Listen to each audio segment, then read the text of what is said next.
So hi friends welcome back to my mini blog. तो आज मैं बनाऊँ गुपचुप। तो से खटा पानी मुझे तेंतुड़ी आ लेंबू देखी पारे तेंतुड़ी आ लेंबू टे भल भाव में मिक्स करदे। तेंतुड़ी जी सब मसला बाहर करके भल भाव मिक्स करदे।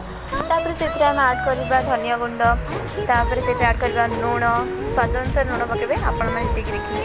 तापर आम खटा पानी रेडी होगा। तापर आम आलू मसला बनवा। तो आलू नहीं आलू सिझा आलू से आड करवा पिज किसी कंचा लंका आपड़ जी राग खाऊे तो से हिसाब से ने मुझे बेस राग खाए तो जिते कंचा लंका अधिक नहीं भल भाव मिक्स करदे। से आड करवा सिझा मटर आउ जीरा गुंड लंका गुंड आड कर भल भाव में गोटे मसला प्रस्तुत करवा। तापर आम देखा टेस्ट केमती कौन हो। तो मुझे गुपचुप को भांगिकी क्या आलू पूरा देखिए जमी आम दुकान स्टाइल भाया से भाया मुझे बनईकी टेस्ट कले और इतने टेस्टी लगे आपण मैंने घरे बनईकी खातु बहुत यम्मी बहुत ही टेस्टी।